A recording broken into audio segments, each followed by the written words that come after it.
Good afternoon, everybody. Welcome to the Sawdust Factory, and I'd like to wish everybody a happy 4th of July. Working on a project here this afternoon. I'm going to cut out it is going to be like a nameplate. Show you what the pattern looks like. It's fell on Facebook, YouTube, Mr. Coop. Mr. Coop does a lot of videos on paracord, making paracord bracelets, different things with that, and also knife making videos. Make sure you stop by his YouTube channel, Mr. Coop 1967, and check out some of his videos. I guarantee you're going to learn something from him. I've learned a lot from his paracord videos, and he had contacted me after seeing some of my work on Facebook and about making this sign for him. So I found this piece of birch plywood. It's got all these nice dark stains through it, which is he's wanting kind of a swampy look since he's lived down the swamps of Florida. And we're going to go ahead and put the pattern on the wood here. Got my blue tape, painter's tape handy. Get this on there. I'm going to shoot a little glue on there, and we'll go from there.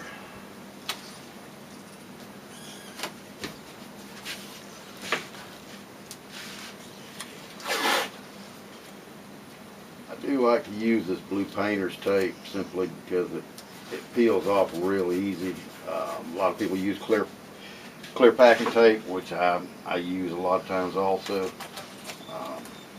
And today I'm actually probably going to, once I get the pattern glued on there, I'll go ahead and put some clear packing tape over it because it's really humid here in southeast Georgia today, and I may end up having a little problem with the pattern sticking. So just to be on the safe side, we'll throw a little bit of clear tape over it.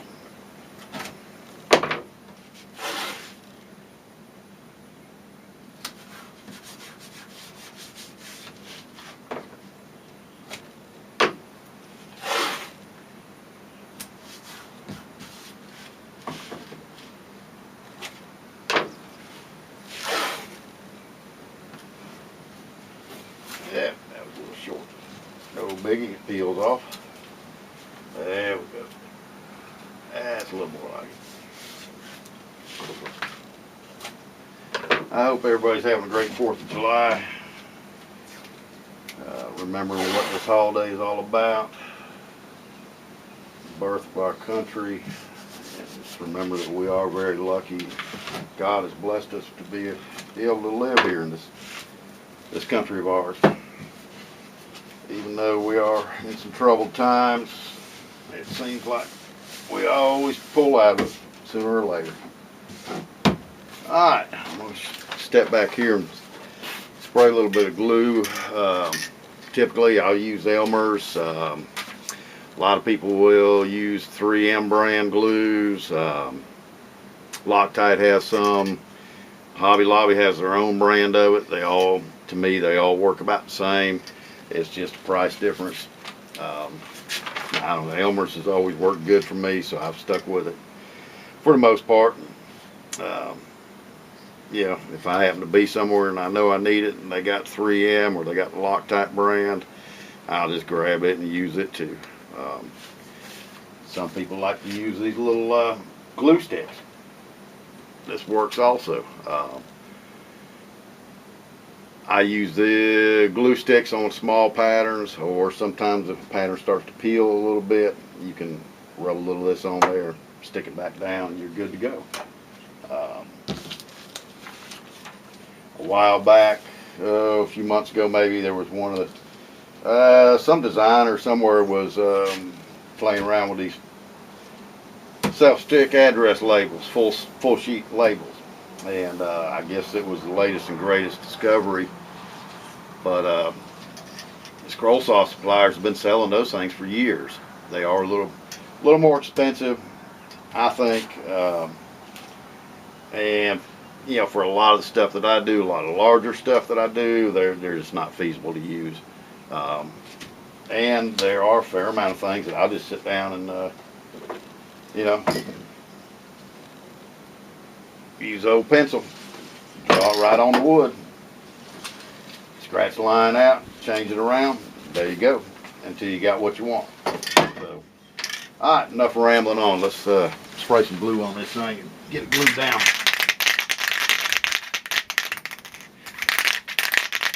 Yeah, that should be good enough.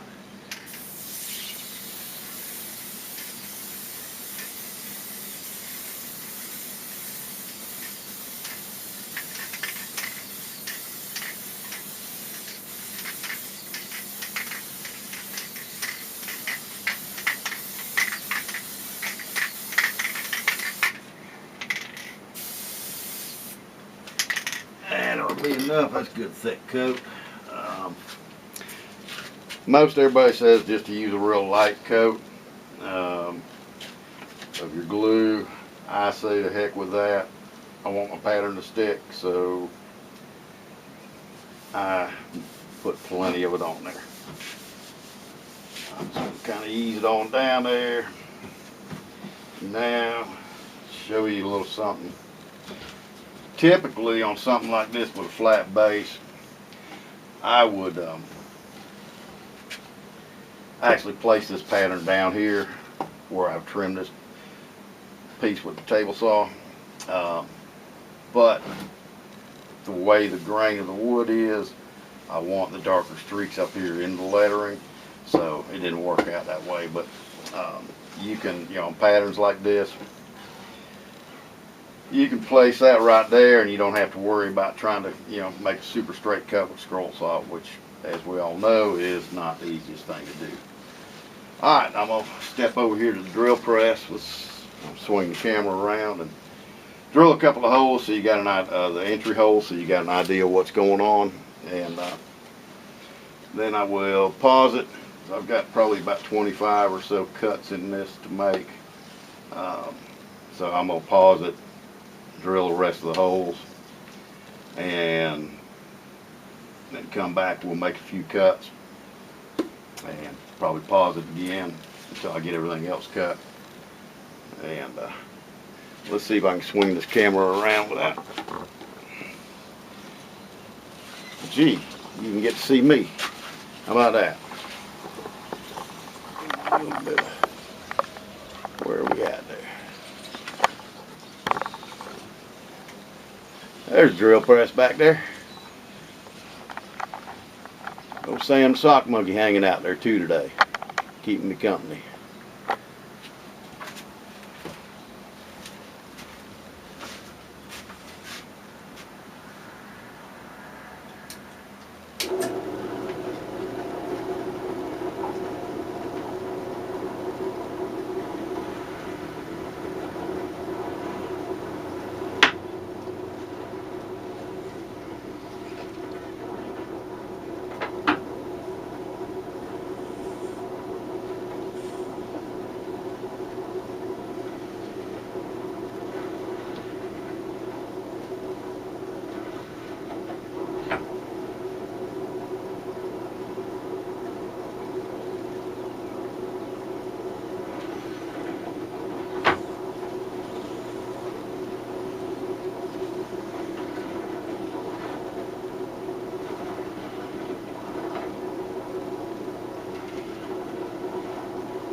Alright, there's most of our holes drilled there.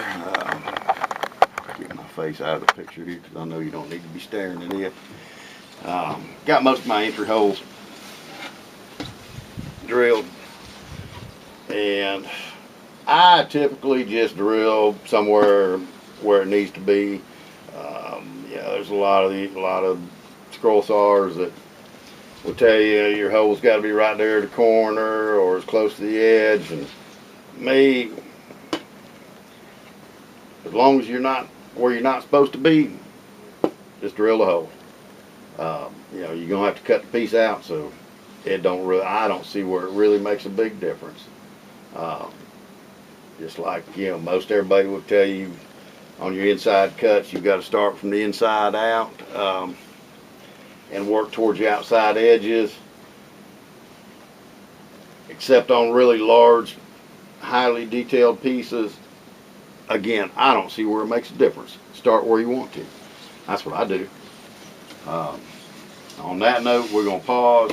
I'm going to finish drilling the holes, and then we'll, I've got about, looks like about 5 more holes to drill here, and then we'll put it on the saw, and I'll cut a couple pieces and let you check that out, and we'll finish it up. So hold tight, folks. I'll be back.